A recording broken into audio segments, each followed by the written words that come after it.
See, you're still confused. You think your thoughts are you. Your thoughts have nothing, almost nothing to do with you, right? But you think that's who you are, but that's false. It's like it's like someone goes into a panic because someone throws their pants and their shirt and their undershirt and their socks into a big washing machine, right? Yes. And they throw it in the washing machine. It's got a bunch of other clothes in it too. God knows whose clothes. It's a laundromat, right? And they go into a Yeah. panic because they think they're going to get hurt. But see, they're not their clothes. If they identify with their clothes, they are going to get hurt.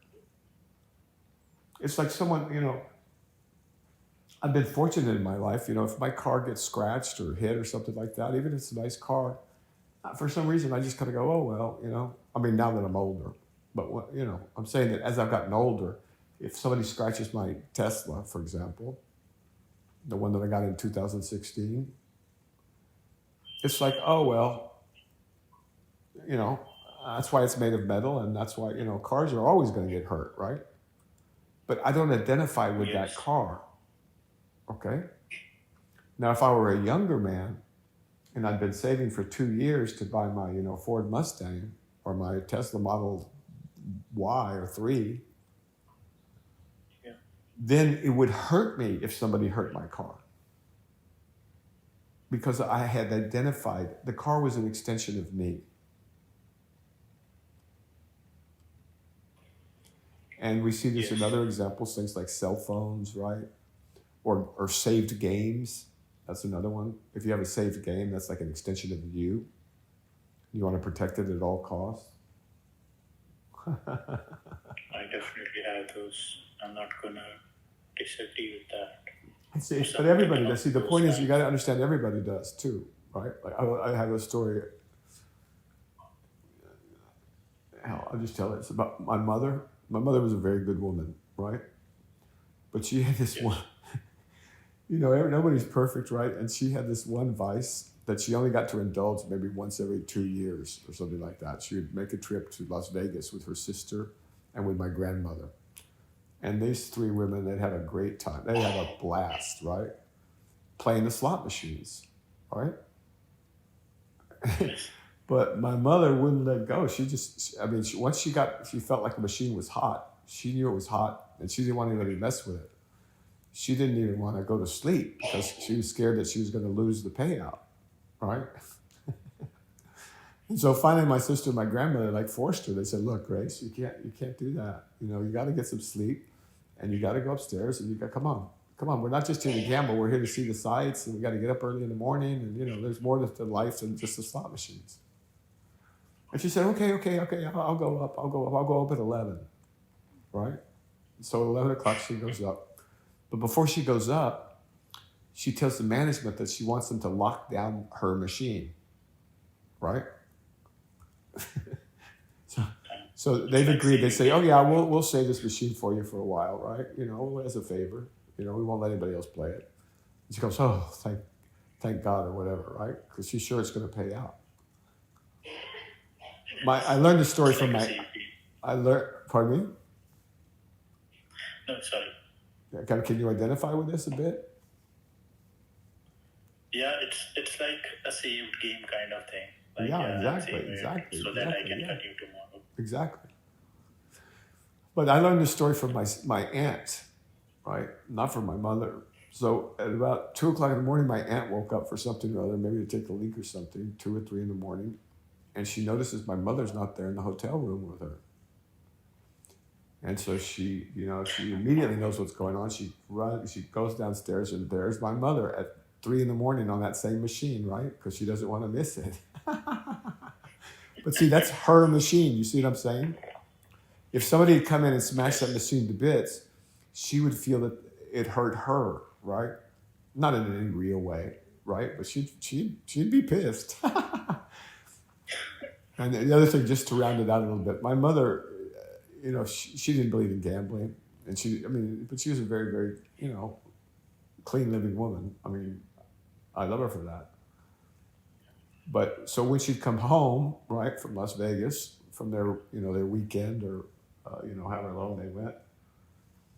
It was great for the kids because she'd buy us all these presents. And it'd be the middle of June, or the middle of May or something like that, and we'd have all these presents coming into us, right? And so we said, one year we finally just said, "Hey, Mom, what gives? What's this deal? Why are you giving us all these presents?" And she says, "Oh, because that's dirty money. That's dirty money, and I can't spend it on I can't spend it on anything else, and I can't give it to the church, right? Because it's dirty." Yeah. Okay, so fortunately, she had enough people around her, both gamblers and non-gamblers, and my father was, tolerant of it. He just thought it was funny, and the woman worked very, very hard all her life, and so nobody begrudged her that, right? Especially not us, because we knew we were going to get great gifts, right? And so I just give that example of how one can identify with a behavior or with an action or with a machine, and that becomes part of them, right? And then they have to worry. So the problem is worrying about your car is that you have to worry about your car every day. Every time you take it out, you have to worry some fool is going to hit it with a bicycle or something, or somebody's going to sideswipe you. And so it's just more worry in your life, right? Yes. All right. So that's why wise people try to keep their possessions to a minimum, the ones they have to really take care of. But these are all physical possessions, right? Right, but the thing, okay, that's true, but the same thing's true of mental conceptions. For example, the theory of evolution, or the theory of relativity, or the theory of Newtonian mechanics, or the theory that the earth is flat, right? These are all 4 different theories, okay? Yes. I've met many people, and I bet you have too, who will not give up on those ideas even if there's huge amounts of evidence to the contrary, because they've identified with those theories. I'm an Einstein guy. I'm not an Eisenberg guy. I'm not a Dennis Wheeler guy. I'm an Einstein guy, all right? Or I'm a flat earther. And, I believe in Trump, and I believe in flat earth, and I believe that, no, I don't believe in Trump. I don't believe in any government. I believe I should have my guns, and I believe it's my right to believe whatever I want, and I believe in flat earth. And they didn't really land on the moon, right? Now, try and get those beliefs away from them, right? It's not easy to do. Correct? Yeah. Why? Yeah. And the reason is because they've identified with those concepts and those thoughts, those ideas. I'm sure you've met religious... Those ideas... Pardon me? I was going to ask, what if those ideas are so harmful to them, yet they still identify with it? They will kill themselves. They can and do kill themselves or kill other people. This happens all the time. Have you studied the Thuggees in India? No. You really should. They're a very interesting group because they were very, very religious, but they went around killing people in certain ways. But they did it for religious purposes. And among the Thuggees, there were other groups also. I think it was the Dvoraks or something like that, another group that had the same kind of, Kali worship. They did it for Kali, the Hindu god Kali. Yeah. And so they would get in fights with each other because they'd say, well, about the let's call him the Dvorak. Let's call him the Dvorak. The Thuggees would be constantly complaining and ridiculing and hating the Dvorak because they would go into somebody's home and kill them. And for the Thuggees, that was like, you couldn't do that. That was wrong. That was evil. There was a certain way. You had to be on the side of a road and it had to be a stranger, and things like that. So the way we know this is when they finally tried to shut them all down, They did manage to get most all of them, right? And they put them in prison. Yeah. And some of them were going to be executed, but to the very end, they didn't regret killing people. They thought the reason they were in prison was because they hadn't carried out the religious rituals and observances properly. You know? Maybe they killed a calf when they're not supposed to kill calves, they're only supposed to kill camels and horses. Or maybe they poisoned a girl before she started menstruating, and they're only supposed to poison someone after they start menstruating. Things like that. They were very, very religious, is what I'm telling you.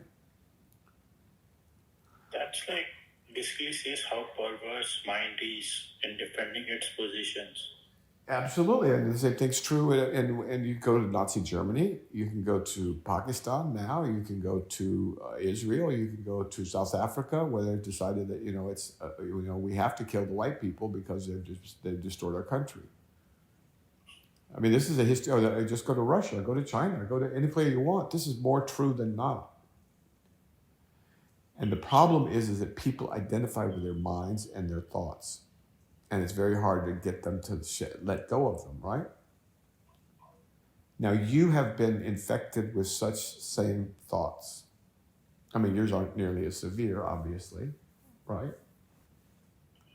But you can't get rid of them, you feel. So you've been captured by an obsession.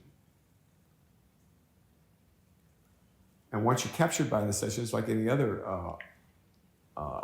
creature that latches onto your brain or to your body, like a worm or a parasite. It's a hell of a job to get that thing off. And that's where you have to be very, very crafty. Or you have to be very clever to shake that thing off. Do I have to be clever, or do I have to be aware of it whenever I do things? Well, being aware of it whenever you do things is pretty clever. But yeah, then it's always, okay, being clever and being experimental and trying different things is part of this process, right? You got to have some initiative and say, hey, well, wait a minute. I get this thought. I remember I was, let me give you an example just because I have it right here. I was studying for the boards in California. Now, by this time, I was way past, I'd taken the boards 20 years ago or 15 years earlier, right? And what do I need the medical boards for? I mean, I had to know all the neurology, all the psychiatry, and all the medicine, and all the surgery, right? And I already had a license in 2 other states. I had a license in Massachusetts and one in Texas. But now I have to take this exam from scratch, like I'm a med student, right? So there's quite a bit of stress there because it ruins, a week of your life getting ready for it or longer. And you just worry about it. And then you get to the hotel where they're going to give this exam. And everybody is running around. Everybody's anxious. Everybody's, trying to be cool. Everybody's, but everybody's preoccupied. And it's a very unpleasant scene. And they're talking with each other and this and that, and it's just, and there's a lot of doctors there, right, hoping to pass their exam. So what I realized is that I could very easily visualize them not as human bodies walking around, but just a brain with no skull, with a spinal column hanging down. And my mind was able to visualize this, where I would just see this pink brain. And this cord coming down, about 4 feet long, 3-4 feet long. And instead of seeing people walking around, I just saw these central nervous systems. And so I'd go up and down the escalator, and I'd see them on the escalator, all these brains and spinal columns walking around. And so that's just something I did because I needed something to get my mind off. These are my competition, and these are people who are doing who knows what. They're going to help each other, they're going to cheat, they're going to do who knows how much they've spent on getting prepared or whatever. And so with this little trick, none of these people bothered me anymore because they weren't really people. They were just brains with columns coming down. Now, obviously, I'm not recommending that practice to you, right? But what I'm saying is you need to think of things that work for you. It doesn't cost you anything to try them. And you can have fun. Actually, it was kind of fun. kind of fun because I get in the elevator and there'd be all these brains and cords hanging down. And I was in the elevator with all these creatures. But the point is this, is that has to be your job, right? To come up, Yes. because you know what the goal is. The goal is to create some distance between you and your mind. And the goal is for you to stop identifying with these thoughts because they're not even yours, first of all.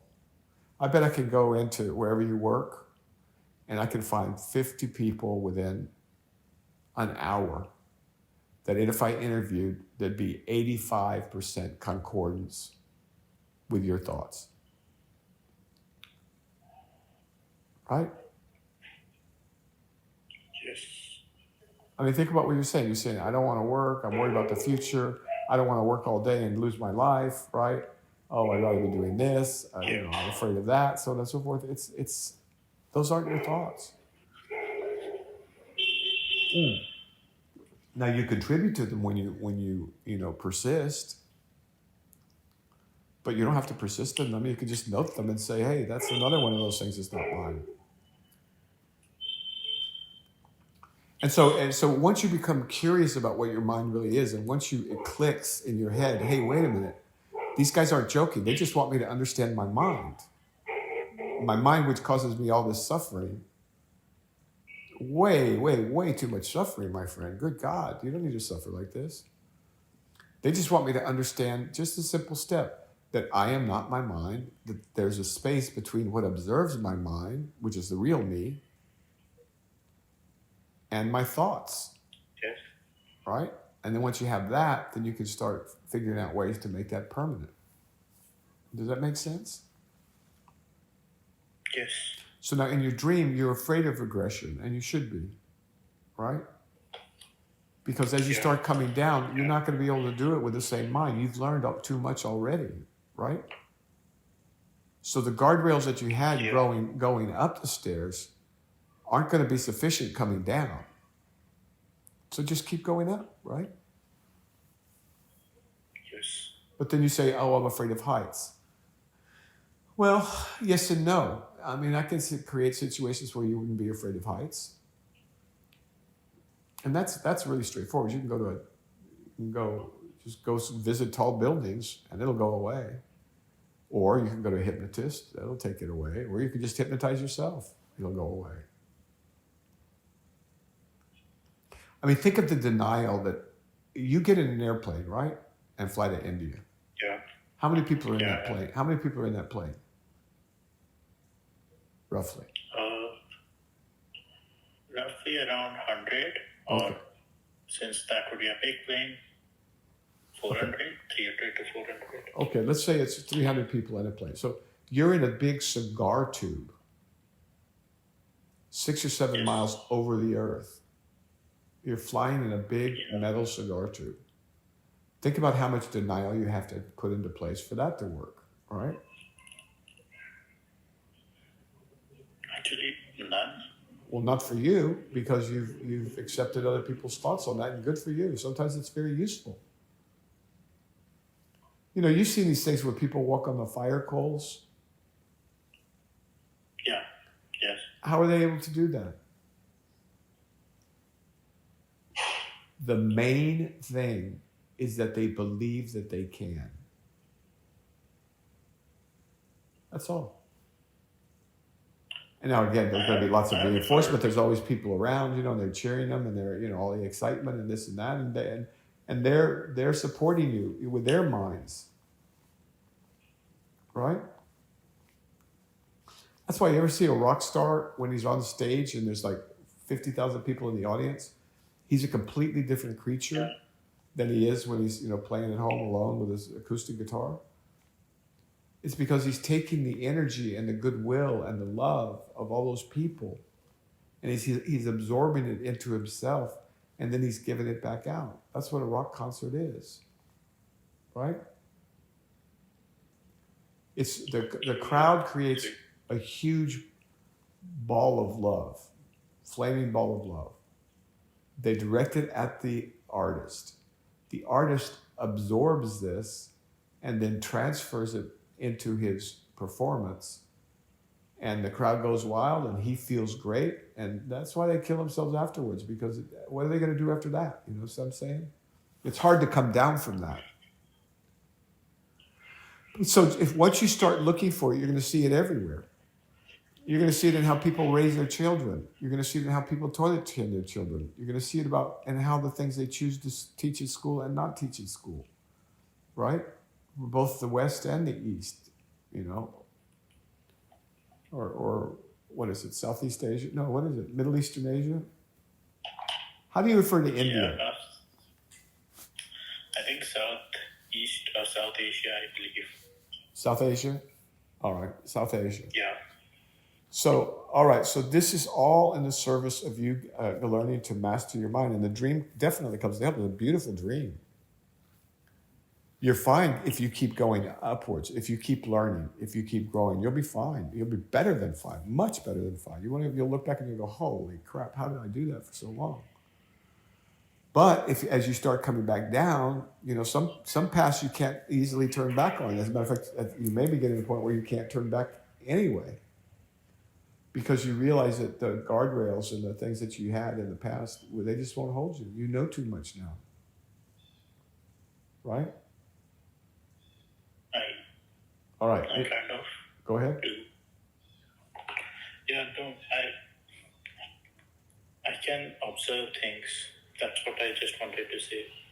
Whenever something really bad comes up or whenever something good comes up, I can observe that my ego is getting excited. It just wants to. I can, like, whenever. I know you want to call it wants to your show ego. that I it's- know you want to call it your ego, just like I wanted to call that car, that Mitsubishi, my car, and just like my mother wanted to call that slot machine her slot machine. But it's really not you, I'm afraid. You could care less about that stuff, frankly. But I know how you're speaking. But see how the language reinforces it right there. Because if you know, like Krishnamurti says, the speaker is saying this or that, right? Because he's not identified with the speaker. He doesn't even need to be there. And so you're saying my ego. I think probably better to say the ego or a ego. Because when you examine that, you're going to find out it's just made up a bunch of pieces that you picked up walking down the road, you know? Some you picked up from your parents, some from your friends, some from the media, some from what you've read, some from work, you know, some from experiences, etc. And you realize that those aren't you. So, but anyway, I understand what you're saying. Keep going. Just like yesterday I was meditating on who am I. Like I could disidentify with my body, but I still couldn't disidentify with my thoughts. Okay, not yet. I will work on it. Actually, the body's harder than thoughts, so good. Yeah, you'll get there. You just need Like to. for my body, have you heard about that problem of like Theseus shit? Before we get there, there's a few points I want to make sure is clear in your head. Number one, Yes. It's very important that you go into meditation with some faith and the belief that you can do this. You got to believe you can do it, or it doesn't happen.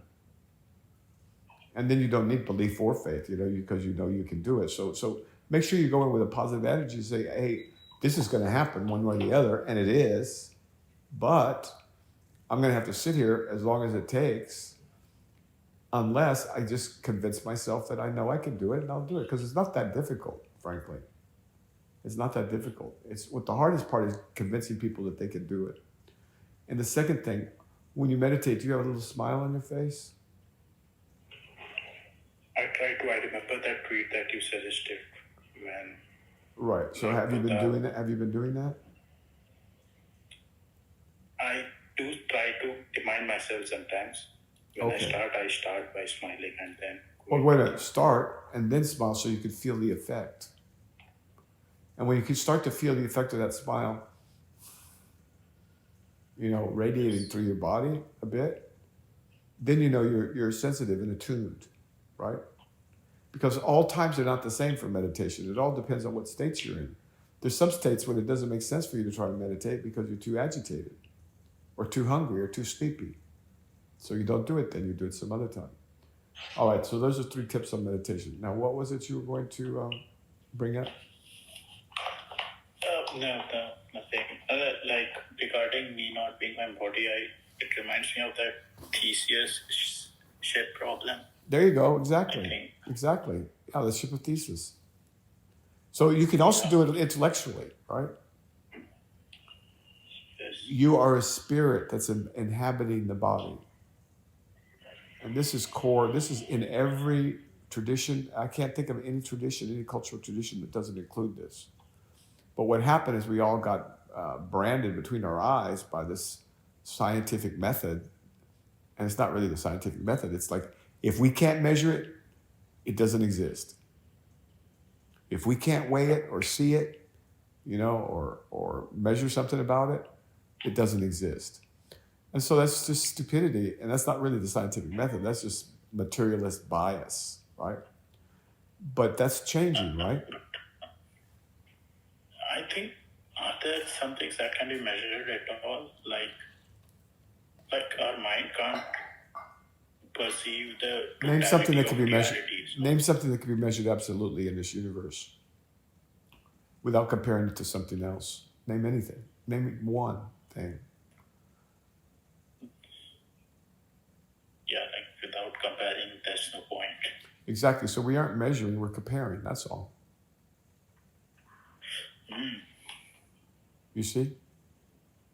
So we think we know things, but we don't. All we've done is you know what lumpers and splitters are? Yeah, lumpers are like generalizers. Splitters are like accepting the fact that things are different. Well, no, they're forcing the fact that things are different. I mean, outside my windows, there's 5 different kinds of sparrows. There's a field sparrow. There's a speckled sparrow. There's a song sparrow, and there's another one. And frankly, the similarities are far, far, far greater than the differences. And so, yeah, okay, of course it's useful somewhat, but you got to understand how much the splitters determine the world that we live in, right? I mean, look around. You can look at everything and you can lump it or you can split it. Yeah, like I feel like if people lump too much, then everything becomes same. If you keep lumping. No, well, it's the same. No, see, that's first of all, it's confusing because in our language, there's only same and different, right? And in reality, the whole thing about same and different goes away, and everything is different, but everything is also the same. It's like Schrodinger's cat, right? The cat is either dead or alive. That's how the brain works, because we're using a monkey brain, remember? Yeah. So now what quantum mechanics is teaching us, we can't do that anymore. It's like, is this a black man married to a white woman, or is this a white woman married to a black man? And we're going to think about that problem. We'll think about it for 20 years. But by then, they have a kid together. Now what are you going to do? Right? Yeah. And this happens everywhere, right? And you can see it. And it's kind of joyful. But you got to change your identity of yourself, because you're still holding on to your old identity. Oh, something's wrong with me. Oh, I'm anxious. Oh, I'm fearful. Oh, I'm all this and that. Those are just habits. Those aren't you. And I'm not saying it's easy, but it's the task at hand. And if you approach it with good faith, with love in your heart towards yourself and the rest of the world, which shouldn't be that hard, and sincerely want to know because you need to know, if for no other reason, you're just going to suffer all your life, right? And on the other hand, you can just skip the whole thing and you'll find out when you die. You'll find out when you die. Because, reality's not going anywhere. your body, your thoughts. I mean, imagine. Let's go back, and then we'll stop. Let's go back to the 14th century. Now there was a guy, and he was almost crown prince. He was very ambitious, and he was very studious, and he was very creative, and so he wrote all kinds of beautiful poems and jokes and love letters and all this other stuff, right? Yeah. Very accomplished kid. But where is all that stuff? Okay. Where is it? Where are those letters? It's gone in dark ages. Nobody even knows his name. No. Yeah. Do you know your great grandfather's mother? No. Okay, so that's what, 3 generations? And she's disappeared. But she hasn't disappeared. Actually, she's still here. But the point is that all those superficial things have gone away.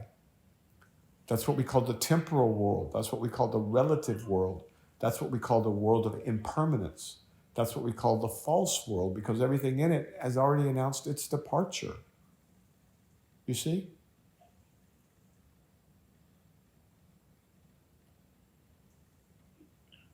Sometimes I feel like we are just different combinations of particles that are present in this universe. Well, what else are we in this universe? That's exactly what we are.